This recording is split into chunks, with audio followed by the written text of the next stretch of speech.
Hey everybody, my name is Taylor Jones and welcome back to my YouTube channel, TC Jones Edits. And for those that are wondering, what am I going to do today?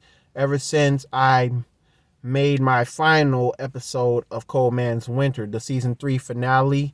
And for those that didn't watch it, don't worry, the link will be in the description bar down below. But instead, I'm going to put the entire season 3, all the links from every episode, from episode 1 to episode 15 in the description bar down below. And for today, I want to do a recitement.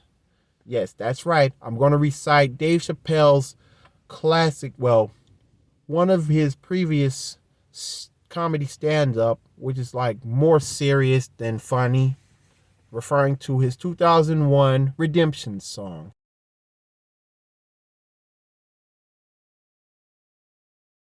And it goes something like this, so please bear with me. And first and foremost, shout out to Dave Chappelle. I know it's been a tough road ahead for him after being a comedian for 30 plus years and even getting backlash from some folks and even being put in a diss track, being the main target of the diss track, all because of what he did, like a stand up in Hartford, Connecticut a few years ago, and everybody singing "Screw Dave Chappelle," like even the so-called cancel culture bullcrap, because he mentioned something that offends the LGBTQ, and I mean, people don't take Dave Chappelle lightly, but he's plain blunt serious. He's blunt serious like the late George Carlin and every other comedian that went before him, from Bernie Mac to Richard Pryor to Red Fox and all of them. But anyway, this is Dave Chappelle's The Redemption song, and it goes something like this. And remember, this is a recitement. First off, drink of water to clear my throat. All right, I'm ready. All power and glory go to God. All greatness is from God. When a hero stumbles, then the cowards rejoice. Nothing feels better to a coward than to watch a brave guy fall. Now, you guys might have seen in the news that I've caught coronavirus recently, and I did. Oops. I did. Because in the beginning of the pandemic, I talked to a guy from the real live entertainment business, and I asked him, when do we go back to work? And he said, probably sometime in 2022. And I said, there is no stinking way that I can wait that long. I tried. I did everything I can. I mean, all of you who had to endure these invasive tests and wear these masks so that way we could hang out and be together. Well, I tried that. And after all these months, after doing all these shows, dadgummit, my number was up, and then I had the Rona. Aw, bow. Cowards rejoice in a time like this because they are so invested in being afraid. And when I said I had the coronavirus, an overwhelming majority of people wished me well. They were like, we hope you feel better. Take care of yourself. We don't want anything bad to happen to you. But there was a faction of people, these cowards, who said, well, you see that, Dave Chappelle? That's why we stay inside where it's safe. And we never tried anything. Well, enjoy yourselves, double crossers, because I'm better now. Years ago, a man named Edward Snowden came to notoriety. Remember him? Edward Snowden was the whistleblower. I mean, how many people felt about him? Well, I mean, was a split decision. Was he good? Was he bad? Was he right? Was he wrong? I don't know. But what he did was he detailed a government that the United States government were spying on its own citizens. And when he did that, nobody seemed to really care. A few weeks later, after Michael Brown got killed, and all these riots that's storming through cities like Ferguson and other American cities, you heard Black Americans saying their militarizing our police departments. And no one cared because the unrest was so daunting, and all these Negroes look so angry. Nobody said anything. Remember that. On January 6th, well, the American citizens stormed the Capitol. Now, I'm from Washington, D.C. A lot of my friends growing up, they became Capitol Hill police officers. And I asked them, what did you do that day? What did we do?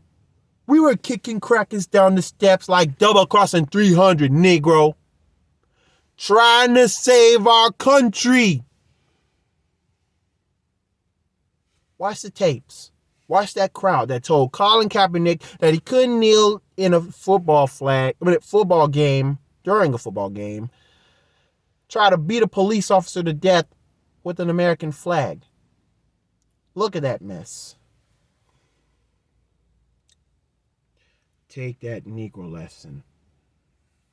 Take this Negro lesson. What was Edward Snowden talking about? Who are the terrorists now that they're looking for? It's you, not me, not my black Muslim tail. It's you. Who are they militarizing the police departments for? They didn't call the National Guard on my black tail. It's you. That's what white people felt. That's what white people did. That's what white people felt for black people. They felt what black people were feeling for 400 years. In 30 minutes, stormed the Capitol and rubbed their poop on the walls. They carried a stupid Confederate battle flag through the rotunda. The Confederate Army didn't even do that. Double crossers, you went very far. It was a simple question. Do you have a country or not? And you said no. My gosh, man, we're in quite the pickle, aren't we?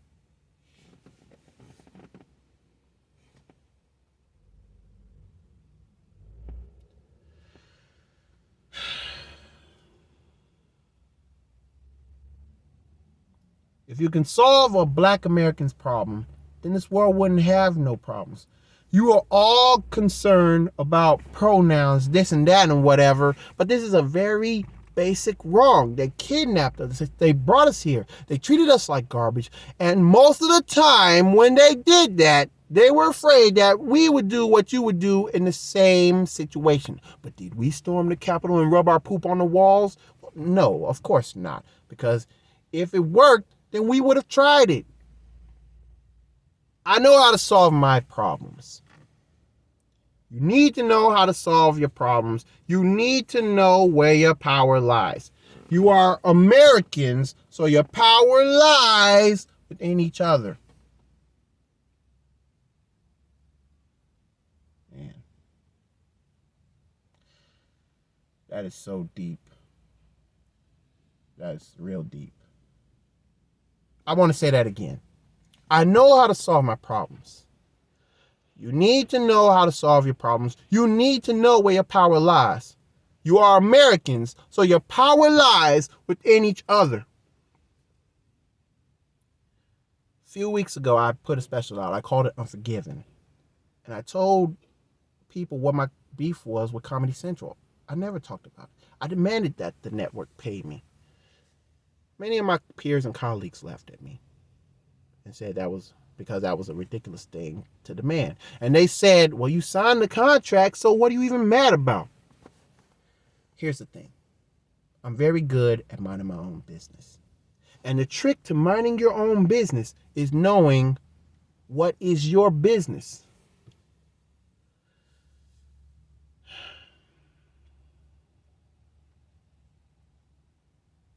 And these people that talked about me, these cowards, they don't understand what greatness looks like. I never asked comedy for anything. Now, if you remember, I said this. I'm going to my real boss, and I came to you because I know where my power lies. I asked you to stop watching the show, and thank God Almighty for you. You did. You made that show worthless because without your eyes, it's nothing. And when you stop watching it, they called me.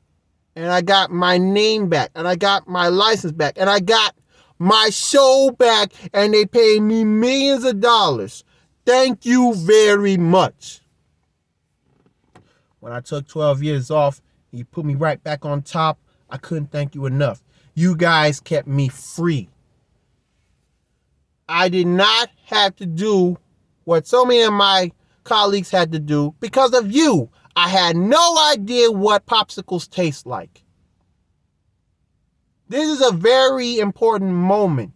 I want to thank Ted Sarandos from Netflix, the CEO who had the courage to take my show off his platform and a financial detriment due to his company, just because I asked him. And I also want to thank Chris McCarthy of CBS Viacom. This guy is younger than me. And like most people younger than me, they have an interest to making the past right. And this guy finally did something courageous. And finally, after all these years, I can finally say to Comedy Central, it's been a pleasure doing business with you.